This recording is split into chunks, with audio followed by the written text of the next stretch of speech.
Hello friends, स्वागत है आपका आपके अपने YouTube channel Saraswati English classes में। मैं समीर सिंह लेकर आया हूँ आज आपके लिए snapshot chapter number 7 name birth written by AJ Cronin. आज बात करेंगे हम बर्थ के लेसन को डिटेल विजुअल यानी इमेज के माध्यम से समझेंगे ताकि आपको एक एक पार्ट स्टोरी का कंफर्म हो जाए। अलावा उसके जो बुक में क्वेश्चन है आपके वो उसका सोल्यूशन दूंगा मैं यहाँ पे। कुछ अदर इंपॉर्टेंट क्वेश्चन आंसर जो आपके एग्जाम के पॉइंट ऑफ व्यू से बहुत इंपॉर्टेंट होते हैं वो सब आपको वीडियो के अंत में मिलेंगे। अलावा उसके बहुत सारी और भी चीज़ें इन्फॉर्मेशन बीच बीच में आपको दी जाएंगी, इसलिए स्किप मत करिएगा, वीडियो के अंत तक बने रहिएगा। सारी इन्फॉर्मेशन आपको यहीं एक जगह मिलने वाली है, तो आप बिल्कुल आराम से बैठ जाइए ताकि आपको हर एक चीज़ कंफर्म हो जाए आज। हाँ, कुछ चीज़ें मैं आपको ये बता दूं पहले कि इस वीडियो में बहुत सारे मैं बहुत इमेज ढूंढता हूँ, इमेज एडिट करता हूँ, उसको बहुत टाइम लग जाता है, लेकिन फिर भी बहुत अच्छा इमेज नहीं मिल पाता। तो इमेज आप देखिए, बट ऐसा है कि फिगर से ज़्यादा इमेज से ज़्यादा ध्यान मेरे शब्दों पर दीजिएगा, क्योंकि मेरे शब्द ही है जो लाइन टू लाइन एक्सप्लेन करने वाले हैं आपके इस स्टोरी को, वो आप आसानी से समझ जाओगे। तो फिगर तो एक सपोर्टिव मटेरियल है, वर्ड जो मेरे हैं वो आपके लिए इंपॉर्टेंट होने वाला है। तो चलते हैं स्टोरी को कंफर्म करने। First of all we will discuss about the writer AJ Cronin. Full form आप अगर देख लें तो लिखा हुआ है आर्किबाल्ड जोसेफ क्रॉनिन। 1896 में पैदा हुए और 84 साल की उम्र में 1981 में इनका डेथ हुआ, और ये स्विट्ज़रलैंड में इनका डेथ हुआ और स्कॉटलैंड में ये पैदा हुए थे। तो ये स्टोरी मैं आपको बता दूं, ये स्टोरी स्कॉटलैंड सेटिंग की है, यानी इसकी सेटिंग जो स्टोरी की है वो स्कॉटलैंड की है, प्लेस जो है वो स्कॉटलैंड कंट्री का है। तो जो घटनाएं होने वाली हैं वो स्कॉटलैंड में होने वाली हैं। और एक चीज़ और, ये महोदय फिजिशियन थे, नॉवलिस्ट तो थे ही, लेकिन ये फिजिशियन थे, ये एक डॉक्टर भी थे, और चूंकि ये डॉक्टर थे इसलिए इन्होंने चुनाव किया है एक इस लेसन का बर्थ, एक बच्चे के जन्म के बारे में। इनका खुद का एक्सपीरियंस है ये वो बुक है द साइटाडेल जो डॉक्टर क्रॉनिन महोदय ने लिखा है। इसी बुक का ये पार्ट है आपका जो बर्थ लेसन है। ये 1937 में पब्लिश हुआ था और बहुत अच्छी बुक है। इसकी मूवी भी बन चुकी है 2 इस साइटाडेल नामक इस क्या कहते हैं बुक के एडिशन पर। ये नेशनल बुक अवार्ड प्राइज भी जीत चुका है ये बुक। तो द साइटाडेल का एक अंश है आपका द बर्थ। अगर आपको बर्थ पूरी जाननी है तो द साइटाडेल पढ़नी पड़ेगी। फिलहाल आपके लिए इतना काफ़ी है आपको पढ़ना। फिलहाल हम चलते हैं कैरेक्टर्स के बारे में, जो कैरेक्टर्स आने वाले हैं। पहले मैं आपको बता दूं मेजर कैरेक्टर्स। ये है एंड्रू मैनसन। एंड्रू मैनसन एक डॉक्टर है जो अभी अभी वो डॉक्टरी के क्षेत्र में पहुंचा है पढ़ाई करके। क्रिस्टीना जो है वो उसकी बिलव्ड है, उसकी प्रेमिका है। मैं आपको एक चीज़ बता दूं, लवर और बिलव्ड में अंतर ये होता है कि बिलव्ड जो होती हैं वो लड़कियां होती हैं, लवर जो होते हैं वो लड़के होते हैं। तो प्रेमी, लवर, प्रेमिका, बिलव्ड। तो इसलिए क्रिस्टीना जो है क्रिस्टीन वो एंड्रू मैनसन की बिलव्ड है, जिससे ये बेपनाह प्रेम करते हैं और शादी करना चाहते हैं। Doctor Edward page. Edward page जो है एक डॉक्टर है जिनके अंडर में एंड्रू मैनसन काम करता है। जो मॉर्गन जो है एक कोयल फैक्ट्री में काम करने वाला है, कोयल मीन में यानी कि कोयले की खान में काम करने वाला बंदा है जो मॉर्गन। उसकी पत्नी है सुजान मॉर्गन। ये सुजान दोनों का है, बट हम सुजान बात करेंगे। मदर ऑफ सुजान, ये सुजान की माँ है, यानी कि जो मॉर्गन की सास।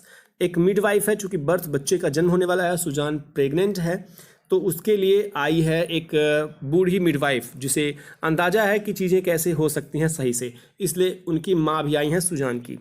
एक ब्रैमवेल है जो एंड्रू मैनसन का साथी है, जिसके बारे में ये सोचता है। तो ये कैरेक्टर जो है वो बहुत नॉमिनल है, केवल ये कैरेक्टर है जो इम्पोर्टेंट है, और इसमें भी ये 2 तो सिर्फ नाम के हैं, बाकी और इम्पॉर्टेंट है 5। तो ब्रैमवेल, बिलव्ड ऑफ ब्रैमवेल, जिनका सिर्फ नाम आता है। कुछ और कैरेक्टर्स हैं, एडवर्ड पेज, उनकी प्रेमिका ब्लॉडवेन यानी वाइफ है ये ब्लॉडवेन, डेनी, और इनकी बिलव्ड, इनकी प्रेमिका। तो ये हैं कैरेक्टर्स। सेटिंग की बात कर ले हम, कहाँ प्लेस, किस प्लेस पर ये सेटिंग थी स्टोरी की, तो ये स्कॉटलैंड कंट्री है। स्कॉटलैंड में 4 जगह का नाम दिया गया है। पहला ब्लेनली वो स्थान है जहाँ पर ढेर सारी कोयले की खान है, और उसी कोयले की खान जो जगह है बड़ा सा, जैसे मान लो एक शहर है, शहर में एक छोटा सा जगह है जिसका नाम है ब्रिंगोवर। ब्रिंगोवर वो जगह है जहाँ पर एंड्रू मैनसन रहता है, अपना प्रैक्टिस कर रहा है डॉक्टरी का। ब्लेना टेरेस वो है जहाँ पर रहते हैं ये महोदय मॉर्गन महोदय, यानी कि जो मॉर्गन का घर जो है वो इस जगह पर है, ब्लेना टेरेस। अभी आप समझ जाओगे, कंफर्म करेंगे हम। कार्डिफ स्टेशन वो जगह है जहाँ पर एक घटना होती है जिसके बारे में राइटर सोचता है, एंड्रू मैनसन सोचता है, जिस पर ये जो 8, 9 और ये 10, 11, 12, 13 जो कैरेक्टर्स हैं ये कार्डिफ स्टेशन से जुड़े हुए हैं। चलते हैं स्टोरी शुरू करते हैं। स्टोरी की शुरुआत में हम बात करते हैं एंड्रू मैनसन की। एंड्रू मैनसन जो है हाल ही में डॉक्टरी की पढ़ाई पूरी करके आया था। तथा उसने अपनी मेडिकल की प्रैक्टिस जो है वो डॉक्टर एडवर्ड पेज के सहायक के रूप में शुरू की थी। क्योंकि डॉक्टर एडवर्ड पेज जो है वो उनकी तबीयत सही नहीं है, इसलिए हॉस्पिटल में इस समय यही रहता है बंदा, एंड्रू मैनसन। ये सहायक के रूप में है एडवर्ड पेज के। ब्लेनली ये नामक छोटे से खनिकों के कस्बे में रह रहा है, यानी ये वो जगह है स्कॉटलैंड की ब्लेनली जहाँ पर कोयल के मीन है, यानी कि कोयले की खान है, एक कस्बा है ये। एंड्रू मैनसन एक लड़की जिसका नाम है क्रिस्टीन, उससे प्रेम करता है, पर शाम को जब वो उससे मिलने जाता है तो वो शाम उसके लिए बहुत दुखदायी होती है। एंड्रू मैनसन अपनी प्रेयसी अपनी प्रेमिका से जब मिल करके आता है तो उसे बहुत बुरा फील हो रहा होता है। पता नहीं क्या हुआ होता है, ये आपको द साइटल पढ़ने की बात पता चलेगा। मैंने भी नहीं पढ़ा इसलिए मुझे नहीं पता कि ब्रेकअप हो गया इसकी वाइफ इसकी बिलव्ड से, क्रिस्टीन से, या कुछ और बात हुई। वो उदास है, ये बंदा एंड्रू मैनसन जो है ये उदास है और ब्रिंग ओवर के लिए पैदल जाने लगता है। ब्रिंग ओवर वो जगह है जहाँ पर इसका रहने का घर है। तो ब्रिंग ओवर वो पैदल जा रहा है अपनी प्रेमिका से मिल करके, और रात ज़्यादा हो चुकी है, लगभग आधी रात बीत चुकी है, यानी 12 बज चुका है, सारे हॉस्पिटल्स बंद हो चुके हैं। जब अपने घर के सामने पहुंचता है, यानी स्टोरी की शुरुआत अगर आपको समझ में नहीं आ रही तो मैं आपको बता दूं कि वो अपनी प्रेमिका क्रिस्टीन से मिल करके वो ब्रिंग ओवर आ रहा है, ठीक है, ब्रिंग ओवर उसके अपने घर आ रहा है पैदल। आधी रात बीत चुकी है, सारे हॉस्पिटल्स बंद हैं। जब घर के सामने पहुंचता है अपने, तो देखता है कि एंड्रू देखता है कि जो मॉर्गन, जो कि मैंने आपको बताया कोयले की मील में काम करने वाला बंदा है, वो बेसब्री से प्रतीक्षा कर रहा है एंड्रू की प्रतीक्षा कर रहा है जो मॉर्गन। वो उसको लेकर के जाना चाहता है अपने साथ। वो डॉक्टर को अपने घर ले जाने के लिए आया है क्योंकि उसके शादी को 20 साल हो चुके हैं। उसकी पत्नी अभी तक प्रेग्नेंट नहीं थी, पहली बार वो बच्चे को जन्म देने वाली है, तो स्वाभाविक रूप से वह पिता बनने के लिए बहुत ही एक्साइटेड है। तो एंड्रू कहता है ठीक है, अच्छा, क्योंकि वो परेशान है, खुद की अपनी प्रेमिका से परेशान है वो, लेकिन वो जो मॉर्गन के साथ जाने के लिए हामी भर देता है। वो कहता है ठीक है, मैं बैग लेकर के आता हूँ, आप यहीं ठहरो, मैं बैग लेकर के अपने घर में से अंदर से आता हूँ, उसके बाद मैं आपके साथ चलता हूँ। वो बैग लेकर के आता है और निकल देता है हाउस नंबर 12 ब्लेना टेरेस, ये इस जगह पर जहाँ पर घर होता है मॉर्गन का। तो दोनों जो हैं वो साथ साथ इस जगह के लिए निकल जाते हैं। दोनों साथ साथ चल रहे हैं, लेकिन ये बंदा जो है अभी भी अपने बारे में सोच रहा है, ये अंदर से बहुत उदास है, ये अपनी प्रेमिका के बारे में ही सोच रहा है। जो है यानी ये जो महोदय हैं, ये घर के अंदर नहीं जाता है। ये कहता है, घर जब पहुंच जाता है, ब्लेना टेरेस जब पहुंच जाते हैं, तो ये कहता है मैं घर के अंदर नहीं जाऊंगा, मैं यहीं बाहर रहूंगा, क्योंकि मैं नहीं चाहता कि मैं अंदर जाऊं और मुझे सुजान का दर्द मुझे सुनना पड़े, मुझे बर्दाश्त नहीं होगा, तो मैं अंदर नहीं जाऊंगा, मैं बाहर रहूंगा, यहीं खड़ा रहूंगा। मिस्टर एंड्रू जो होते हैं, जो एंड्रू मैनसन हैं, जो डॉक्टर हैं, वो अंदर जाते हैं तो देखते हैं कि जो की सास हैं, यानी कि सुजैन की माँ जो है, वो 70 साल की बूढ़ी, वो वहाँ पर हैं। अलावा उनके एक एल्डरली मिडवाइफ, एक उम्र दराज जो है एक मिडवाइफ है, जो बेड के पास है सुजान की, जो ज़्यादा एक्सपीरियंस लग रही हैं। वृद्ध महिला को लंबे अनुभव का लाभ है, उसे लगता है कि प्रसव में, प्रेगनेंसी में कुछ समय लगेगा, तो कुछ समय लगेगा, ये सोच करके इनको लगता है, जो कि सास को, कि एंड्रयू को टाइम लगने वाला है। कहीं ऐसा तो नहीं कि डॉक्टर जो है अभी ये चला जाए, ये सोच के कि जब टाइम लगता है, इतना टाइम लगेगा, 1 घंटा 2 घंटा, तो मुझे क्यों बुला लिया अभी, तो मैं जा रहा हूँ अपने रूम पे, जब होगा तो बताना। इसलिए ये परेशान है, ये सोच रहे कि ये यहीं रहे। तो इसने क्या किया, इसने चाय का ऑफ़र किया, उसने कहा कि आप चाय पी लो। तो डॉक्टर उससे कहता है, यानी एंड्रू उससे कहता है, परेशान मत होइए माताजी, मैं नहीं जाऊंगा, आप, मुझे पता है आप परेशान इसलिए हैं, चाय इसलिए देना चाहती है ताकि मैं यहाँ ठहरूँ। और चूँकि एक बात बता दूँ कि ये ठंडी का समय है, तो चाय इसलिए दे रही थी ये कि ठंडी है, आप थोड़ा पी लो, थोड़ा सा अपने आप को कूल करो, आराम करो, थोड़ा सा गर्मी लो और बैठो आराम से। डॉक्टर उसे कहता नहीं, मैं भागने वाला नहीं हूँ, मैं नीचे जा रहा हूँ रसोई घर में, वहाँ चाय या पानी कुछ भी पी लूँगा, और ठंडी से बचने के लिए वहाँ पर जो अंगीठी रखी है, मैं वहाँ पर बैठूंगा, क्योंकि उसे बताया था मिस्टर जो ने कि अंगीठी है, आप वहाँ बैठिएगा जब तक आपका काम नहीं लगेगा। तो इसने कहा कि ठीक है, जब मेरा काम लगेगा आप मुझे बता दीजिएगा, मैं कहीं नहीं जाने वाला। तो ये थोड़ा निश्चिंत होती है। एंड्रयू नीचे कमरे में चला जाता है। ये बहुत थका हुआ है, नींद से त्रस्त है, फिर भी ये निश्चित कर चुका है कि जब तक सारा काम संपन्न नहीं हो जाता वो यहाँ से नहीं जाने वाला, चाहे वो सुबह हो जाए। ये उलझन में है क्योंकि ये शादी के चक्कर में उलझन में है, क्रिस्टीन से शादी करे या ना करे, क्योंकि उसके बहुत सारे फ्रेंड्स उसे बता चुके हैं कि ये जो लव अफेयर होते हैं ये बहुत सक्सेस नहीं होते हैं। अब उसे कार्डिफ स्टेशन के कुछ परिचितों की जो निजी ज़िंदगी से जुड़ी बातें हैं वो याद आने लगती हैं। ऐसा नहीं है कि कार्डिफ सेंट्रल स्टेशन के अंदर जो घटनाएं घटी हैं, बल्कि ये एक लैंडमार्क है। तो ये लैंडमार्क है स्कॉटलैंड का। इसी के इर्द गिर्द आसपास जो इसके फ्रेंड्स रहते हैं, उनके साथ जो घटना घटी वो उसके बारे में सोच रहा है। पहली घटना घटी ब्रैमवेल की। तो याद करता है कि जो ब्रैमवेल महोदय हैं, जो एक महिला से बहुत प्रेम करते थे, पर उस महिला ने उन्हें इस तरीके से धोखा दे दिया। ये ब्रैमवेल महोदय हैं और ये वो महिला है, और ये महिला किसी और से प्रेम करने लगी, धोखा दे दी, और ये बंदा ब्रैमवेल जो है वो बहुत टूट गया। तो ये बता रहा है, राइटर सोच रहा है, एंड्रयू मैनसन सोच रहा है कि किस तरीके से यहाँ धोखा खाता है। क्या अब उसकी क्रिस्टीन उसको धोखा देगी? तो पहला तो केस ब्रैमवेल का। दूसरा केस सोच रहा है वो एडवर्ड पेज के बारे में। एडवर्ड पेज के बारे में सोचता है कि वो एक बहुत ही चालू, उसकी वाइफ जो थी वो बहुत ही चालू थी, लोमड़ी जैसी चालू, ब्लॉडवेन उसके पीछे पागल था। सॉरी, वाइफ नहीं है, ये भी बिलव्ड है, वो इसके पीछे पागल था।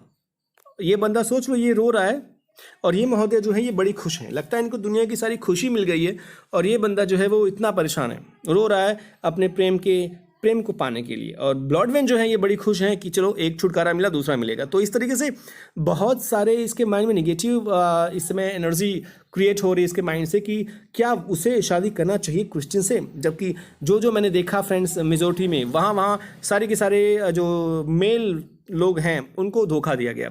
एक और के बारे में सोचता है, वो है डैनी, जो अपनी पत्नी से अलग रह रहा था। इसको अपनी पत्नी के साथ रहने का कोई मूड नहीं था। अब आप ये कहोगे डैनी का शकल क्यों नहीं दिखा रहा हूँ मैं, तो आपको शकल देखने के लिए मुंह दिखाई देनी पड़ेगी, जो आप दोगे नहीं और मैं दिखाने वाला नहीं। तो डैनी बंदा नहीं दिखाना चाहता खुद मुंह, क्योंकि वो अपनी पत्नी से अलग रह रहा है, ऐसा ये कहता है। लेकिन मुझे लगता है ये इसकी पत्नी इससे खुद अलग रही होगी, इसलिए इसको फेस दिखाने में इंटरेस्ट नहीं है।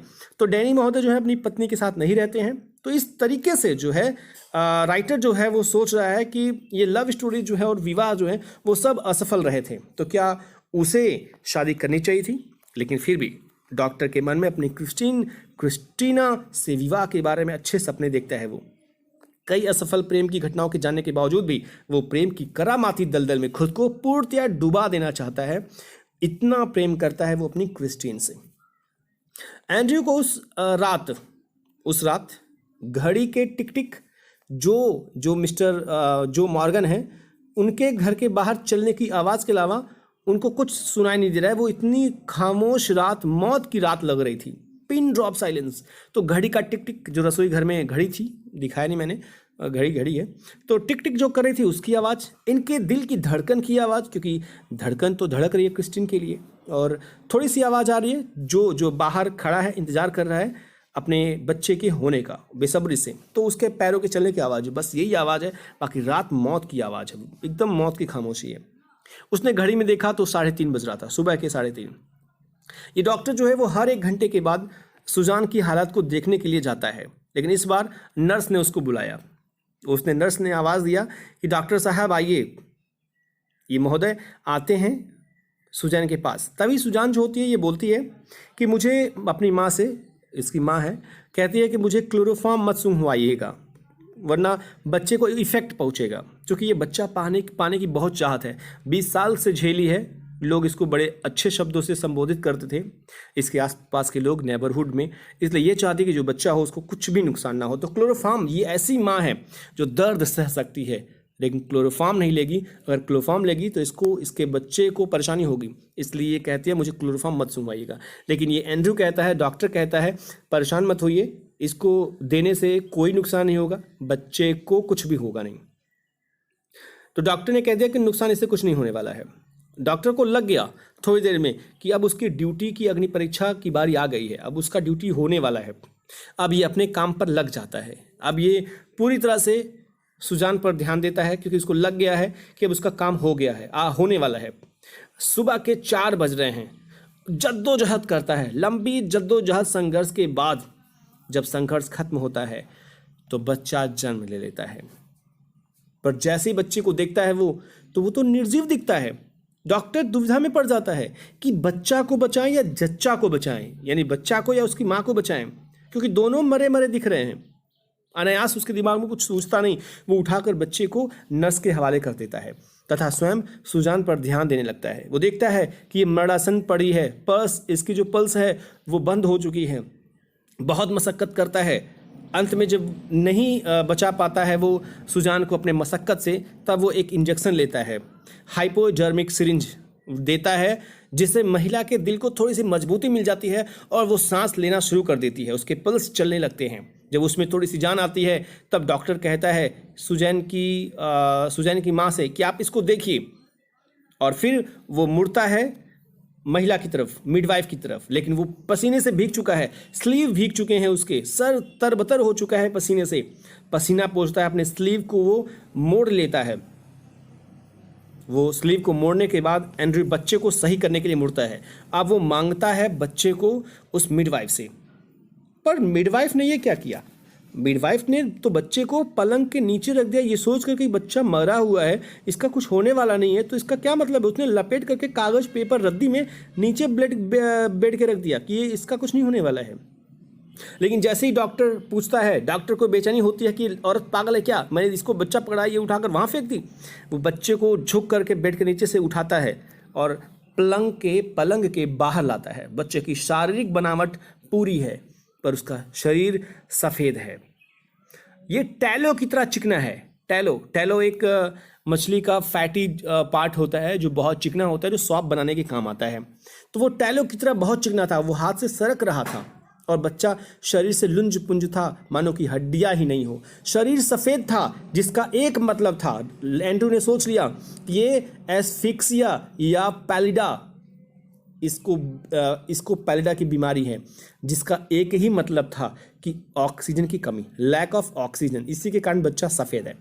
उसे अचानक से एक केस याद आ जाती है जो उसने मेडिकल स्कूल में देखा था जब वो पढ़ाई कर रहा था। उस केस जैसे याद आती है, वो नर्स को बोलता है जा करके जल्दी से गुनगुना पानी एक टब में लेकर के आओ और एक टब में ठंडा पानी लेकर के आओ। वो बच्चे को कंबल पर लिटाता है कुछ इस तरीके से, और जाती है वो मिडवाइफ। वो हक्का बक्का है, उसको समझ में नहीं आ रहा है कि ये बंदा क्यों मंगा रहा है जब ये मरा हुआ है बच्चा। तो बहुत एक्सपीरियंस था उसको, फिर भी ये बंदा जो था अपना काम कर रहा था। उसने ठंडा पानी वह एक टब में डालता है और हल्का गर्म पानी वो दूसरे में, और वो बच्चे को कभी बर्फीले पानी में, कोल्ड वाटर में डालता है, तथा कभी गुनगुने पानी में डालता है, बारी बारी से उठा करके मछली की तरह कभी बर्फ़ वाले पानी में डाल देता है और कभी थोड़े जो गर्म है कुछ उसमें डाल देता है, वो बारी बारी से। नर्स डॉक्टर की हरकत को देख करके चिढ़ती है, उसे बुरा लगता है। वो कहती है कि बच्चा तो बेजान है। उसको लगता है कि डॉक्टर पागल हो गया है, तो डॉक्टर अपना इलाज सच में पागलों की तरह चालू रखता है। वो बच्चे की पीठ को, छाती को दबाता है, मसलता है, तथा उसमें ऑक्सीजन देने का प्रयास करता है। कभी हाथ रगड़ता है, तो कभी घुटने के बल बैठकर पागलों की तरह उसका पैर रगड़ने लगता है। और तभी लंबे जद्दोजहद के बाद, पसीने से तरबतर होने के बाद एक चमत्कार हो जाता है। बच्चे की छाती में धड़कन होने लगती है, उसके नथुने से कुछ कफ बाहर आ जाते हैं, उसकी सफ़ेद पड़ी त्वचा अब गुलाबी होने लगती है। फिर बच्चा चीख मारने लगता है। नर्स सिसकियां भरने लगती है। वो मिडवाइफ वो खुशी और विस्मय से कह उठती है, अरे बच्चे में तो जान आ गई, आप तो इंसान नहीं भगवान हो। डॉक्टर बच्चे को पोंछ करके नर्स के हवाले कर देता है। कमजोरी महसूस कर रहा है डॉक्टर अब, इसलिए वो नीचे चला जाता है। वो छक करके खूब पानी पीता है और पानी से अपना सर भी, मस्तिष्क भी, अपना फेस भी धोता है। अपनी जैकेट पहनता है, बैग वहीं छोड़ देता है कि वो बाद में आकर ले लेगा। और वो जो को सड़क पर जब जाता है घर के बाहर निकल करके, तो देखता है कि वो तनावग्रस्त चेहरा लिए टहल रहा है। डॉक्टर यानी कि एंड्रयू उसे आश्वासन देता है कि माँ और बच्चा दोनों ठीक है, जाकर के मिल लो। उसके चेहरे पर बहुत ही संतोष के भाव आ रहे हैं, जो खुश होकर के चला जाता है एंड्रयू को बधाइयाँ देते हुए, या आप कहें एंड्रयू को आशीर्वाद देते हुए। सुबह के 5 बज रहे हैं। एंड्रयू भी, इसके चेहरे पर भी एक अनायास खुशी की, संतोष की झलक है। वो परमात्मा को धन्यवाद देता है कि अंततः एक सचमुच महान काम किया है मैंने। यह कहानी उसके, जब वो ब्लैनली जगह पर था, तो उसके अप्रत्याशित रूप से ये काम करने के प्रभावों का वर्णन करता है। तो ये स्टोरी इस तरीके से ख़त्म होती है। हम स्टोरी के ख़त्म होने के बाद चलते हैं कुछ आंसर जो आपके बुक में क्वेश्चंस है उसका सोल्यूशन देने के लिए। टेक्स्ट बुक क्वेश्चंस हैं, जो ये 1 2 स्क्रीनशॉट ले लीजिएगा, 3 जो आपको करनी है।